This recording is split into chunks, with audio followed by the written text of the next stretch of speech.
Je suis le créateur, pianiste, manager et producteur du Nicolite Orchestra qui va fêter ses 10 ans cette année. C'est un groupe de rock qui se prend pour un orchestre, 18 musiciens différents qui gravitent autour d'une dizaine de spectacles différents qui sont des hommages à des grands compositeurs de musique de films d'animation et de jeux vidéo. En fait, c'est rendre hommage aux cultures de l'imaginaire et à ces compositeurs. Voilà comment a commencé le groupe, avec des réinterprétations, puisqu'il ne s'agit pas de jouer les partitions existantes, mais de créer quelque chose de nouveau, d'amener une nouvelle approche systématique avec nos instruments, notre sensibilité, notre côté rock, parce qu'une basse électrique va croiser un violon, une chanteuse lyrique va croiser une chanteuse de métal, dans le même groupe, dans le même concert.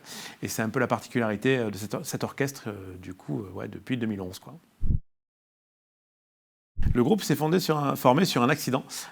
C'était une demande d'une animation pour le Toulouse Game Show. Il devait être un quiz en fait en 2011, fin 2011, 3 mois avant. Et donc j'ai réuni quelques copains ou des gens que je connaissais d'ailleurs à peine à ce moment-là pour dire les gars, 2 chanteuses, un violoncelliste, un guitariste et moi au piano. On va tenter un petit quiz. Et donc le groupe est né comme ça. Et les gens sont venus nous voir à la fin des 2 concerts qu'on a fait, de quiz en fait, en disant ce que vous avez fait, c'est incroyable, il faut continuer et tout. Et c'était pas prévu.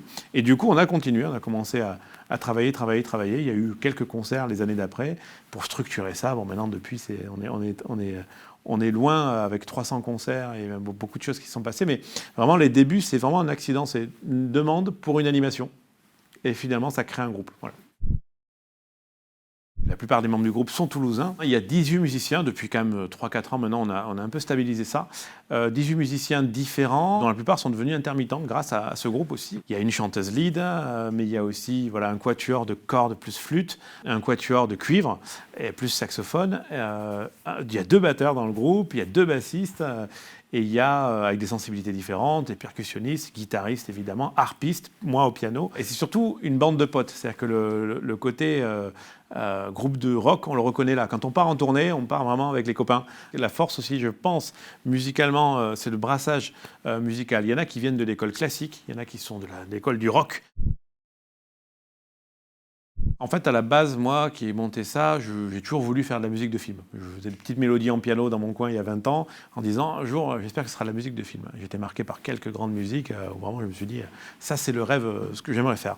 Et puis, de fil en aiguille, j'ai monté des groupes de rock, des trucs, et on est arrivé à ce concept un peu particulier où finalement c'est du rock, mais en même temps on essaie d'envoyer la puissance symphonique avec 10 mecs sur scène, quoi. En fait, c'est comment créer de l'émotion avec des musiciens aussi variés, mais qui ont tous ce cœur d'intérêt, parce que la plupart sont geeks. Pendant longtemps, on ne savait pas qui composait ces musiques-là. C'est-à-dire qu'à savoir que Joe Hisaishi composait les musiques de Miyazaki, c'est quelque chose qui, aujourd'hui, dans Télérama, il y aura un article, mais il y a 10-20 ans, quand Princesse Mononoke est sorti au cinéma, le 12 janvier 2000, tout le monde s'en foutait. Enfin, et nous, on était là déjà. Et du coup, dans cette idée à un moment donné, il va falloir faire connaître ces choses-là.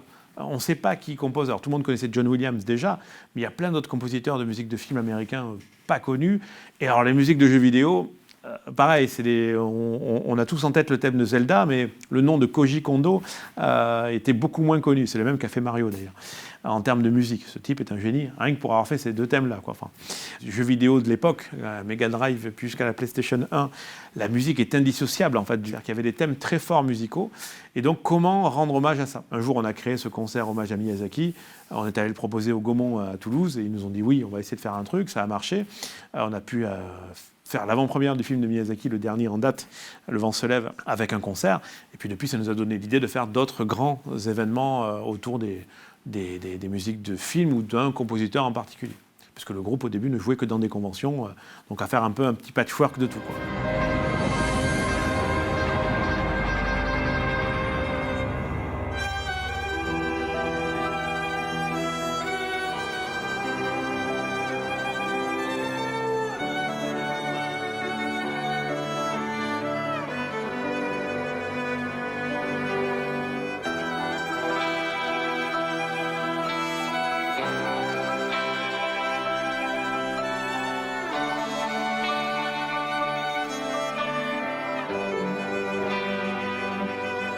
Il y a des choses évidentes. Miyazaki, par exemple, et l'animation japonaise, les chefs-d'œuvre. Là, on va créer un second concert tellement on a de matière. On a 2 fois 2 heures, en fait, pour rendre hommage à la fois à tous les films de Miyazaki, mais aussi à tous les films de Takahata, son acolyte. Mais les grands chefs-d'œuvre du cinéma d'animation japonais sont autres.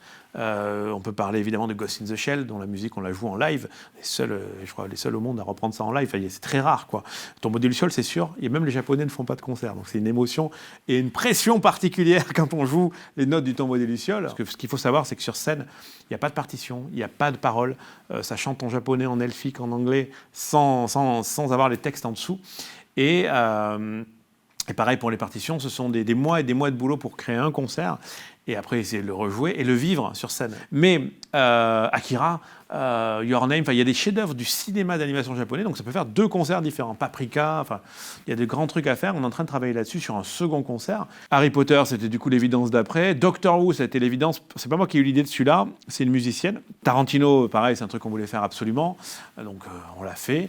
Après, Le Seigneur des Anneaux, c'était évident aussi à ce moment-là de dire, mais Howard Shore a créé 12 heures de musique incroyable. Alors, c'est pour la première trilogie, il devait être sorti, mais c'était en cours de sortie du Hobbit 1, 2, 3, dont les musiques, on les a moins retenues, nous, mais parce que l'époque a changé. C'est une époque où, même au cinéma, avoir des grands thèmes musicaux fait partie de l'identité d'un film. Ce qui s'est beaucoup perdu après, parce qu'on est passé sur du sound design différent. Si on écoute la musique de Joker aujourd'hui, qui est sortie l'année dernière, il y a eu un Oscar pour la musique. Moi, je ne me souviens pas des thèmes. Par contre, je sais que la musique était très bien. Par contre, il y a beaucoup de violoncelle et tout, mais compositeur nordique. Mais on ne retient pas les thèmes. Star Wars, Indiana Jones, Retour vers le futur, les thèmes, on les connaît. Donc, et le jeu vidéo, c'était pareil à cette époque-là. Par contre, sur Le Seigneur des Anneaux, 2001, 2002, 2003, comme Harry Potter, c'est la même année que sont sortis les 3 premiers films. Là, il y a des thèmes hyper puissants. Voilà. Donc, il y a une variété. On s'éclate avec tout ça. En fait, on a commencé dans les conventions. On a poursuivi dans les salles de cinéma. On a tout fait à l'envers. Et on a découvert les salles de concert très tardivement, au bout de 5-6 ans de groupe sur 10, quoi. Et là, quand on a goûté aux salles de concert, on a dit « Ah ben oui, mais en fait, si ça s'appelle salle de concert, c'est pas pour rien. » Donc, tout est prévu pour ça. Parce que les salles de cinéma sont pas adaptées. Moi, j'ai monté la boîte de prod il y a 3 ans et demi. Et depuis là, on produit beaucoup que dans les salles de concert. Et on s'éclate, quoi. Donc, il y a eu quelques festivals où on nous demande. Et des conventions de temps en temps. On va chez les copains. On les connaît tous. Les conventions depuis 10 ans, on a tout fait. Donc, vraiment, les salles qui nous correspondent le mieux sont des grands théâtres. Comme la Halograin à Toulouse ou Théâtre Féminin à Bordeaux, par exemple. C'est des théâtres assis avec une belle scène. Finalement, c'est ça, 1000 à 2000 places. C'est ce qui correspond finalement à ce groupe le mieux, même pour le public. Et en fait, ce dont on se rend compte, c'est qu'effectivement, non, depuis 10 ans, au final, on est seul sur notre créneau. Et ça, parlez-en à des musiciens, être seul sur un créneau musical, c'est extrêmement rare, d'autant plus que le créneau est très apprécié, parce qu'on n'est pas sur le créneau des grands concerts. Quand on paye 90 €, ce qui est le prix, pour une bonne place au Palais des Congrès à Paris, pour voir pas trop de loin l'orchestre symphonique qui va jouer des choses, c'est une autre approche. Nous, ce qu'on fait vraiment, effectivement, on est les seuls à le faire, et tant mieux. En 2013, on est dans une convention à Niort, en plein air, parce qu'il a failli pleuvoir en plus, bon, c'était tout un bordel. Et on avait réussi à avoir le joueur du grenier, plus Fred et Seb et Benzaï, qui étaient là tout jeunes aussi à l'époque, qui sont venus sur scène chanter les chansons du joueur du grenier pour Disney, qui venait de sortir un épisode spécial. Et nous, on l'avait orchestré. Les Noobs, qui nous ont permis, la web-série, de faire des musiques pour leur film, des chansons en anglais, et qui nous ont invités. On est allé au Grand Rex, on a fait un mini-concert Noob devant, pareil, 3000 personnes, c'était la folie. Japan Expo, on a eu la chance de pouvoir avoir la chanteuse originale de Totoro, et qui est la même qui a chanté la chanson du Château dans le ciel, en japonais à l'époque, en 86 et 88, et qui était là avec sa fille de 11 ans, et les deux qui viennent avec nous chanter sur scène devant 4000 personnes un jeudi à midi. C'était la folie, pareil, belle rencontre, et ça fait plaisir. Donc c'est des chaleurs, et on s'en souvient, les musiciens se souviennent vraiment de ce genre de moments, et c'est chouette, quoi. Oui, alors on a eu la chance, mais du coup très tôt, parce que dès 2012, au bout de 4 concerts, on a eu la chance de pouvoir rencontrer Christophe Herral, notamment, le compositeur de la plupart des musiques de Rayman et de Beyond Good and Evil, notamment. Là, il bosse sur des gros trucs. Compositeur pour Ubisoft, et qui est devenu un ami de la famille Neko. Pareil, dans les compositeurs de Noob, notamment, il y avait un compositeur qui s'appelle Cédric Baravaglio, qui maintenant ne travaille plus avec Noob parce qu'il est compositeur professionnel et qui s'est retrouvé à faire la musique d'un teaser de Star Wars 9 quand même. Le gars, il est en Suisse, il fait la musique d'un teaser Star Wars 9. Donc c'est des gens dont l'expérience, on a plein de choses à leur demander. Puis des fois, des gens plus de l'ombre, des illustrateurs, des choses. Dans les conventions, ça permet de rencontrer vraiment plein de profils différents. et tous les musiciens des cultures geeks, parce que pareil, on les connaît bien. Et waouh, il y a forcément des choses à faire encore, et puis on n'a pas fini d'essayer de fédérer tout ça. Donc il y a beaucoup de projets à venir où ils peuvent être mêlés encore à ça, quoi. Alors, on est en 2020, il y a une pandémie. On peut plus aller... Parce que nous, en fait, le Nicolite Orchestra, c'était quand même 1 à 2 concerts par week-end. 50 productions par an, c'est-à-dire qu'on tournait beaucoup. Et là, d'un coup, il y a tout qui s'arrête. Qu'est-ce qu'on fait? Donc, moi, je mets mon téléphone au-dessus d'un petit clavier pour essayer de commencer à faire un peu de musique. Et on commence à créer la chaîne Twitch, on commence à comprendre un peu comment ça marche, en juin dernier. Et on fait un premier gros concert. Le 14 juin, on a fait un gros truc. On a pris en partenariat avec un studio de cinéma, du coup à Toulouse. Et on a fait un streaming sur notre chaîne qui a fait quand même 29 000 connexions. Donc on estime à 50 000 personnes qui sont passées par là. Et c'est juste la folie, c'est d'ailleurs le plus gros score qu'on ait jamais fait. Et en fait, on s'est retrouvé à faire Blue Neko TV. Donc depuis le 14 septembre, on a en moyenne une émission en direct par jour différente. Et on est arrivé avec plein d'idées d'émissions qui tournent depuis, d'émissions du piano bar ou avec la chanteuse où on fait des reprises tous les jeudis différentes qui vont de la chanson française à des cultures geek. Il y a musique de film. Moi, du coup, piano de nuit ou piano de matin, voilà, c'est juste se mettre au piano, improviser, jouer, répondre aux requests s'il y a des gens qui ont des idées, essayer de les faire, etc. Puis d'autres émissions liées à d'autres musiciens. Et puis des concerts spéciaux tous les mois. Tous les mois, il y a un grand concert, soit dans un studio de cinéma, soit ici. Et on a créé des concerts pour ça aussi, le concert Zelda, le concert Final Fantasy.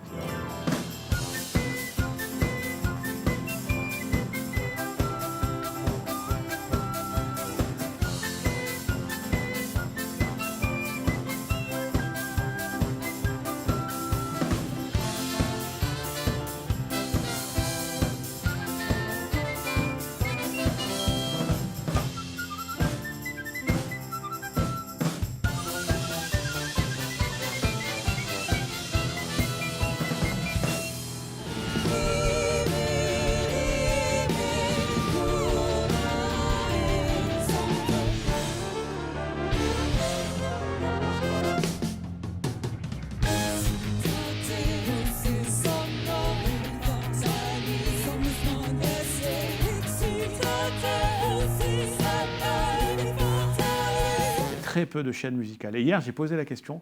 Apparemment même, de ce que j'en sais, a priori, à date d'aujourd'hui, sur Twitch, on serait les seuls à faire de la musique en multicaméra.